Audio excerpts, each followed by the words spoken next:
Assalamu alaykum. Muhtaram barliq aziz qandoshlar. Bugun akşam yana Abdukerim Abduz akam kechagi munosabat bilan har qaysingizlar bilan didor g'animat bo'lganimdan intayin xursandman. Shu munosabat bilan barliq aziz qandoshlarimizga cheksiz baxt, omad va xushallik tilayman. Rahmat.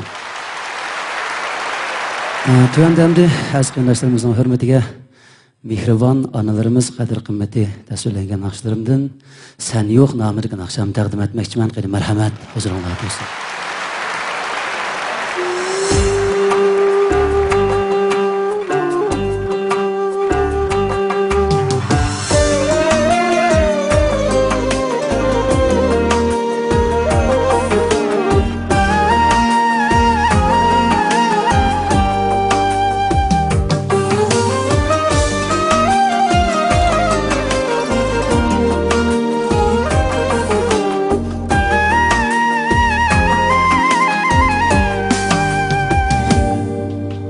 Çinenge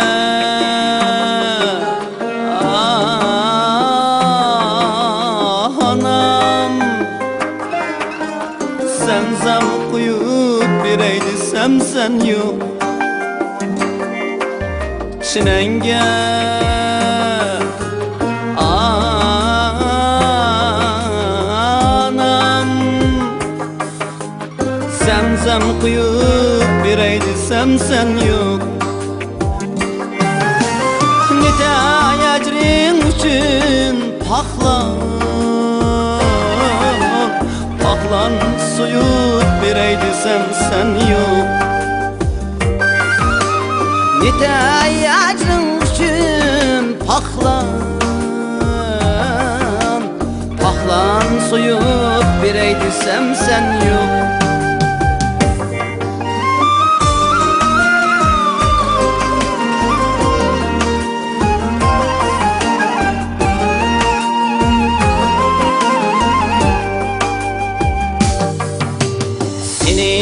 Ecrindime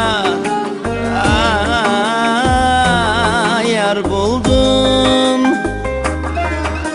İki şahlarga kol sungan Bırak şahdın anar olma Üzüp bireydi sen yok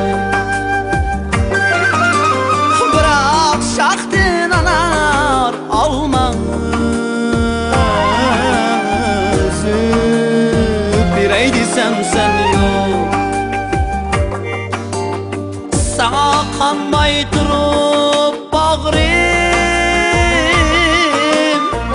Hayatlar kanıdın kendi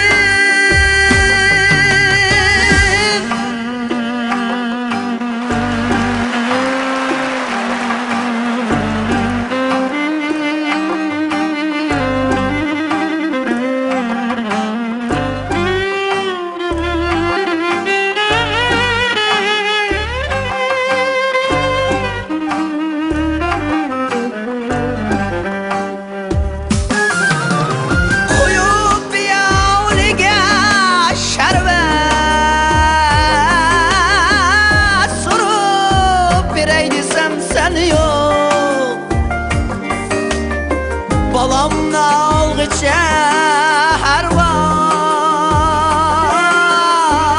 Seni alsam boynumga Sürür bulsa sana peytun Bulup bireydi sen yok Sürür bulsa sana peytun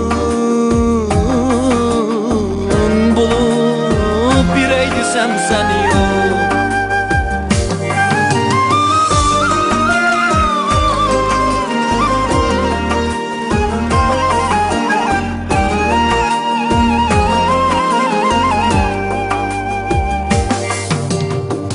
Senin barındı kadrini Hacep bilmektim en başta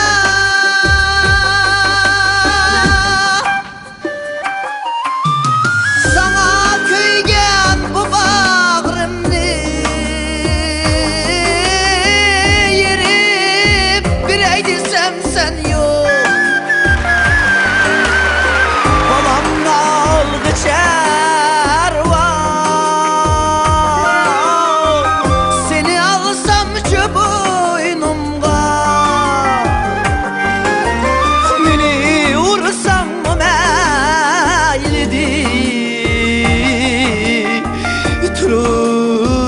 berey desem sen yok. Meni vursan o meylidir, turup berey desem sen yok. Yeşil yaz ketti kakırlar, uçuttu sep tatıp ana. Yazның күні birer tavus, tilip berey desem sen yok.